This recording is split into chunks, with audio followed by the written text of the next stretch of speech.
मेरे और आपके बीच का सिर्फ इतना ही रिश्ता है कि मैं अपनी तरफ से कोई बात आपसे नहीं कह रहा। आपको 70 साल से जो कुछ पढ़ाया गया है, जो कुछ बताया गया है, जो कोशिश की गई है कि तमाम वो तथ्य जो आज के दौर में सब अवेलेबल हैं, उनसे कैसे आपको दूर रखा जाए। यह समाज 5000 साल पुरानी सनातन संस्कृति का मानने वाला, उस पुरुषार्थ को जीने वाला जिसने पूरी दुनिया को भारत से ज्ञान बांटा, मात्र 1000 साल के कालखंड में आपके ऊपर बौने राज कर रहे हैं। इस पूरे कालखंड में आपको जिस तरीके से गुमराह किया गया है, यह दुनिया का पहला ऐसा देश है कि जिस देश के अंदर अपने पूर्वजों को, अपनी पहचान को, अपने ज्ञान को गाली देना, उसको इंफिनिटी कॉम्प्लेक्स से भर देना, उसमें एहसासे कमतरी का भाव भरना, और जो उन लोगों ने इस देश को लूटा, जो प्लंडर हैं, लूटर हैं, जो रेपिस्ट हैं, आप उनकी तारीफ में बड़े बड़े जुमले कीजिए,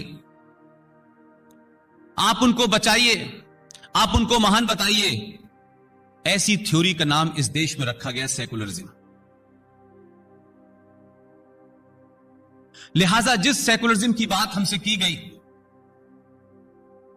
उसका जो बेसिक है वही गलत है। हमने हजारों ऐसे नैरेटिव गढ़ लिए हैं कि जो तत्कालिक तौर पे किसी को सत्ता तक पहुंचा सकते थे, किसी का राज स्थापित कर सकते थे, लेकिन वो राष्ट्र को नहीं बचा सकते थे। ये जो डबल स्टैंडर्ड हमने किया कि सत्ता को परमानेंट मान लिया और राष्ट्र को टेम्परेरी माना हमने। राष्ट्र रहे न रहे लेकिन सत्ता रहनी चाहिए, इस थ्योरी से यह देश 70 साल से गवर्न हो रहा था। मैं कहता हूं कि राष्ट्र रहेगा तब सत्ता रहेगी, तब उसका महत्व रहेगा। और सत्ता जब तक है जब समाज है, और समाज है तो राष्ट्र है। लेकिन हमें यह बताया गया कि सत्ता पे काबिज होना हमारी पहली प्राथमिकता है। तो अब अगर उसमें इतिहास भी अगर आड़े आ रहा है तो उसको ध्वस्त कर दो, कोई सच भी सामने आ रहा है तो उसको समाप्त कर दो। और हम 70 साल में एक ऐसी स्थिति में पहुंच गए हैं कि हमें अपने होने पे शर्म आने लगी है। हम अपने माजी को नहीं जानते। हमको इतना झूठ बताया गया है कि हमने शब्दों की गलत व्याख्या करना शुरू कर दी है। अब हम चाहते हैं कि उन शब्दों की व्याख्या भी गलत करें, उनका अर्थ भी गलत निकालें और हम सही रास्ते पे चल पड़े। यह मुमकिन नहीं है। अगर आपने रास्ता गलत चुन लिया है तो फिर आपको कोई नहीं बचा सकता। मैं कुछ बातें कहकर के बात अपनी आगे बढ़ाना चाहता हूं।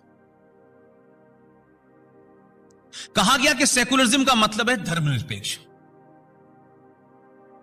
पहले तो इसको लाया गया, फिर उसका गलत ट्रांसलेशन किया गया। सेकुलरिज्म का कतई कोई मतलब नहीं है धर्मनिरपेक्षता से, उसका ट्रांसलेशन ही गलत है। ये क्योंकि हमने शुरू से धर्म और मजहब को एक कैटेगरी में खड़ा कर दिया है।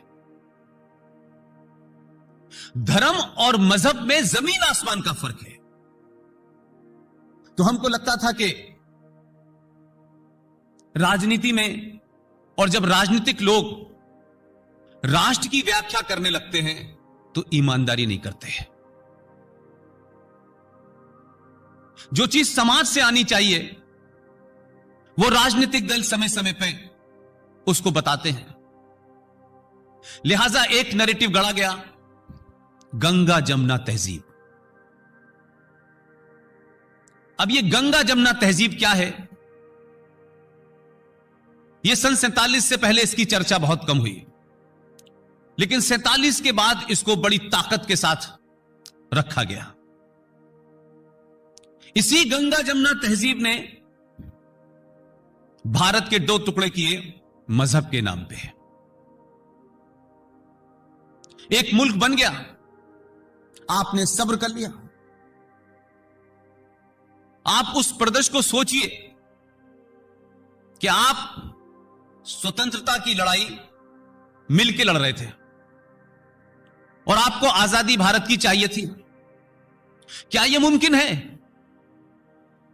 कि हमारा गोल एक था, हम मिलकर लड़ रहे थे, तमाम बातें कही गई, लेकिन जब गोल के नजदीक पहुंचे और गोल मिला तो हमने कहा हमें तो मजहब के नाम पे अपना मुल्क अलग चाहिए। तो ये थ्योरी कोई एक दिन में तो बनी नहीं थी, या यकायक ऐसा हो गया कि शाम को ख्वाब आया कि हमें पाकिस्तान बनाना है और इस्लाम के नाम पे बनाना है और मुसलमान और हिंदू की पहचान पे अलग अलग होना है, और यकायक बन गया। तो ये थॉट भी कहीं साथ साथ पल रहा था। तो भारत ने तो, भारतीयों ने और हिंदुओं ने तो नहीं कहा कि ये देश आजाद हो गया है, अब इसे हमें हिंदू राष्ट्र बनाना है। लेकिन जिन लोगों ने इन तमाम कंप्रोमाइजेस किए, जो लोग इतिहास में विलियन होने चाहिए थे वो हमारे हीरो बने, और जो हीरो होने चाहिए थे उसको इस समाज और देश की सत्ता ने विलेन बना दिया।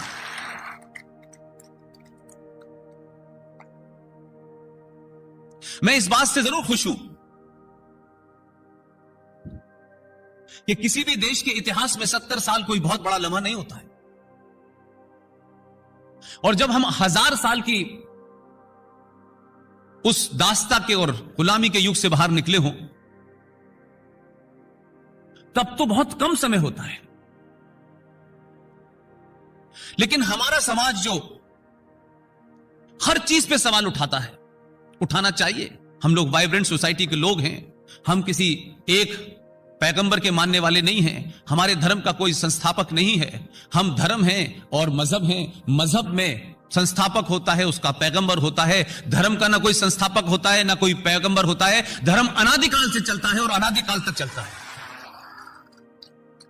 इसलिए धर्म को लेकर के एक अलग हमारे यहां नैरेटिव क्रिएट किया गया कि सारे धर्म बराबर हैं।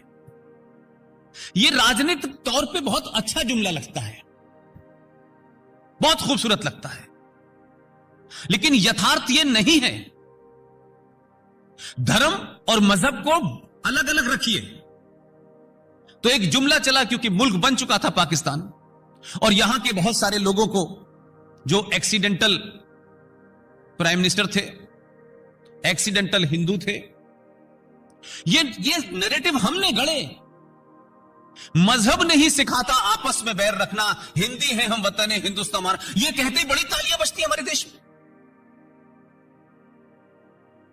हम पिछले 70 साल से आजाद, तथाकथित इस आजादी के बावजूद भी हम मजहबी लड़ाई लड़ रहे हैं, मजहब के नाम पे लड़ रहे हैं, मजहब के नाम पे हम कानून बना रहे हैं, मजहब को हम अपीज कर रहे हैं। उसके बावजूद भी हम ये कहें कि मजहब नहीं सिखाता आपस में बैर रखना। मैं कहता हूं मजहब ही है जो आपस में बैर रखना सिखाता है। और मैं अपनी बात को उस तथ्य पे लाना चाहता हूं। धर्म क्या है? मैं कोई धार्मिक गुरु नहीं हूं, आप लोगों को मेरी बैकग्राउंड पता चली होगी तो उसमें तो बिल्कुल भी नहीं हो। धर्म ज्ञान है, विज्ञान है, यह ब्रह्मांड है, आप उसके हिस्से हैं। इसलिए आप कभी गंगा नदी को पानी का स्रोत नहीं मानते, आप उस गंगा नदी को गंगा मां मानते हैं। आप सूरज की पूजा करते हैं, आप पेड़ की पूजा करते हैं। इस संसार में जो भी कुछ प्रकृति है आप उसके लिए जवाबदेह हैं, आप उसके हिस्से हैं। यह नहीं है कि हमारी किताब यह कहती है कि ये जो कुछ मैंने कायनात बनाई है वो मैंने तुम्हारे लिए बनाई है, तुम्हें इसका दोहन करना है, जो जितना दिल चाहे उस करो। ज्ञान कोई लिमिटेड नहीं है। तो एक घटना आती है हमारे यहां कि लक्ष्मण जी मूर्छित हो गए थे, तो कहा गया कि भाई इनके लिए संजीवनी कहीं से लाई जाए। मैं इसलिए कह रहा हूं कि आज के पर्सपेक्टिव में जब आप चीजों को देखेंगे तो क्योंकि हम बौनों के दौर में रह रहे हैं, हम उन छोटे छोटे लोगों के बीच में बड़े हुए हैं कि हम वो जो बड़ा मैप है, जो बड़ा कैनवास है, वो हमारी सोच के परे है।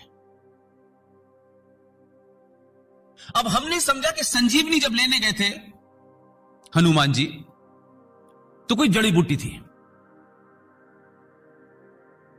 लेकिन उस समय का जब आप अध्ययन करेंगे तो संजीवनी क्या थी? संजीवनी थी ज्ञान, और पहाड़ था विज्ञान।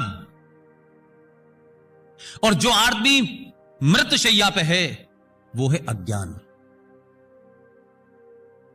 जो आदमी मृत के समान है, जो अज्ञानी है, वो मृत के समान है। और जिसमें ज्ञान है वो पहाड़ के समान है, और जिसमें विज्ञान है वो संजीवनी है। लिहाजा हमने घंटा, मंत्र, मंदिर को ही सनातन धर्म समझ रखा है। ये तमाम सारी चीजें बहुत लेटर स्टेज की हैं।